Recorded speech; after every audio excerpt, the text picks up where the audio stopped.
22 जानेवारीला आहे तिलकुंद चतुर्थी, ज्याला विनायक चतुर्थी, तिलकुंद चतुर्थी, वरद चतुर्थी, श्री गणेश जयंती या नावाने सुद्धा ओळखले जाते. ही शुक्ल पक्षाची चतुर्थी आहे, जी अमावास्येनंतर येते. मुख्यतः दक्षिण भारतात आणि महाराष्ट्राच्या काही भागात ही भगवान श्री गणेशाची जयंतीही मानली जाते. याला वरद चतुर्थी असंही म्हणतात, कारण गणपती बाप्पा वरदान देतात. नवीन कामाची सुरुवात या चतुर्थीला शुभ मानली गेली आहे. तिलकुंद चतुर्थी नेमकी कधी आहे आणि शुभमुहूर्त काय, चला बघूया. दिनांक 22 जानेवारी 2026 रोजी ही चतुर्थी तिथी सुरू होणार आहे मध्यरात्री 2:47 आणि ही चतुर्थी समाप्त होणार आहे 23 जानेवारी 2026 रोजी मध्यरात्री 2:28. उदय तिथीनुसार 22 जानेवारी रोजीच तिलकुंद चतुर्थी साजरी होणार आहे. तिलकुंद चतुर्थीच्या दिवशी मध्यान्ह पूजा मुहूर्त आणि गणेश जयंतीसाठी विशेष पूजा मुहूर्त साधारणतः सकाळी 11:20 पासून ते 1 वाजेपर्यंत असणार आहे. यासाठी आपण स्थानिक पंचांग सुद्धा तपासू शकता. अनेक भागात श्री गणेश जयंती म्हणून ही चतुर्थी ओळखली जाते, ज्याला गणपती बाप्पाला तिळगुळ मोदक अर्पण केले जातात. तिलकुंद चतुर्थीच्या दिवशी काय करावे? विशेष पूजाविधी काय आहे? तर गणपती बाप्पाची पूजा ह्या दिवशी केली जाते. गणेश अथर्वशीर्षाचे पठण केले जाते. गणेश चालीसा म्हटली जाते. आरती केली जाते. तिळाचे लाडू, तिळकुंड, मोदक यासारखे मुख्य नैवेद्य ह्या दिवशी दाखवले जातात. शिवाय फळाहार आणि सात्विक भोजन सुद्धा ह्या दिवशी केलं जातं. नवीन काम सुरू करण्यासाठी हा दिवस अत्यंत शुभ मानला जातो. जसे नवीन व्यवसाय सुरू करायचा असेल, शिक्षण सुरू करायचं असेल तर ह्या दिवसापासूनच सुरुवात करावी. विशेषतः ह्या दिवशी तिळगुळ, काळे कपडे आणि गरजूंना जेवण दान करण्याची प्रथा आहे. ही माघ शुद्ध चतुर्थी आहे, जी विनायक चतुर्थी असणार आहे आणि यालाच तिलकुंद चतुर्थी असंही म्हटलं जातं. तिलकुंद चतुर्थीचं विशेष महत्त्व म्हणजे माघ शुद्ध चतुर्थी ही विनायक चतुर्थी असते. ही भगवान श्री गणेशाची जयंती म्हणूनही साजरी केली जाते.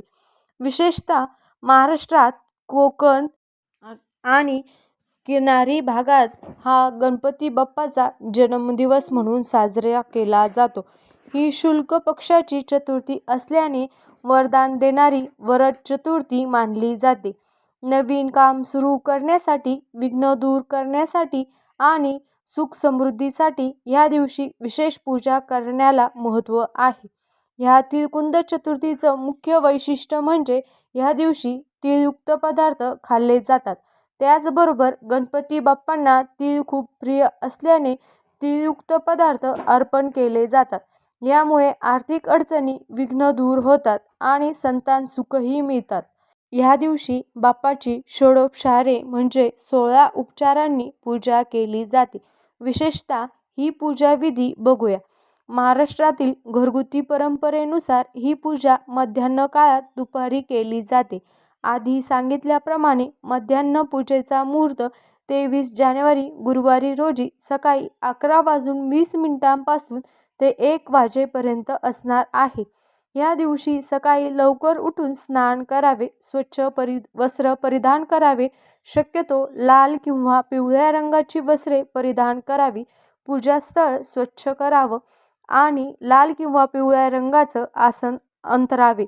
गणपती बाप्पांची मातीची, धातूची किंवा चित्र ठेवून पूजा करावी. मूर्ती नसेल तर सुपारी किंवा अक्षता ठेवून सुद्धा बाप्पाची पूजा करावी. षोडोपचारी पूजा करण्यासाठी पूर्व दिशेला तोंड करून बसून संकल्प करावा. संकल्पात मी आज विनायक चतुर्थी म्हणजे गणेश जयंतीसाठी पूजा करतो किंवा करते आहे असा संकल्प घ्यावा आणि गणपती बाप्पाचा कुठल्याही मंत्राचा जप करत गणपती बाप्पांना हात जोडून आवाहन करावे.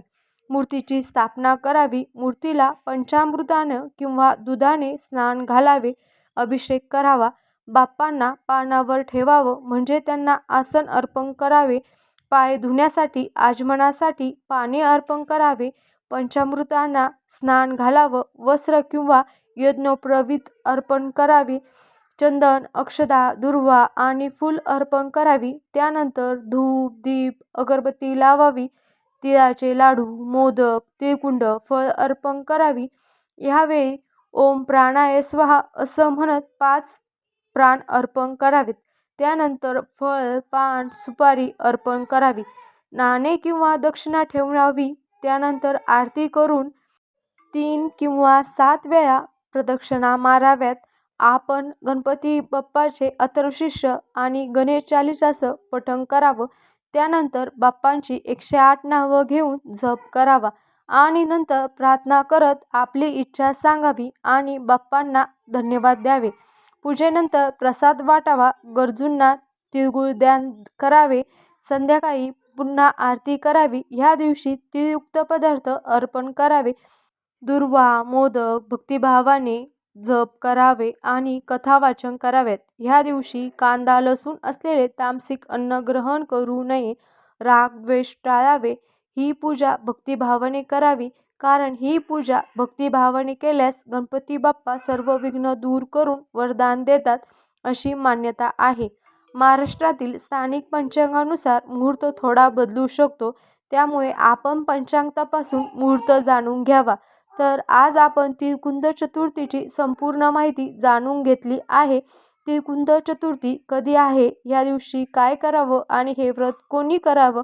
श्रद्धा आणि नियमपूर्वक केलेले हे व्रत जीवनातील सर्व अडथळे दूर करून सुख, समृद्धी आणि सकारात्मकता देते असं मानलं जातं. म्हणूनच तिळकुंद चतुर्थीला बाप्पाला प्रसन्न करण्यासाठी आपण संपूर्ण विधीनुसार बाप्पाला आवाहन करावे आणि त्यांचं पूजन करावं. यामुळे आपल्या मनोकामनाही नक्कीच पूर्ण होतील. तुम्ही सुद्धा तिळकुंद चतुर्थीचं व्रत करता का? कमेंट करून नक्की सांगा. तिळकुंद चतुर्थी किंवा गणेश जयंती तुमच्या भागात कोणत्या पद्धतीने साजरी केली जाते हेही शेअर करायला विसरू नका. अशाच प्रकारे सणवारासंबंधित, व्रतकैवल्याबाबतीत, उपासना असतील, पूजाविधी संबंधित आणखीन काही माहिती तुम्हाला जाणून घ्यायची असेल तर कमेंट करून नक्की सांगा. आणि अशाच माहितीपूर्ण व्हिडिओसाठी आपल्या चॅनलला सबस्क्राईब करून घ्या. व्हिडिओ आवडल्यास लाईक आणि शेअर करा. धन्यवाद.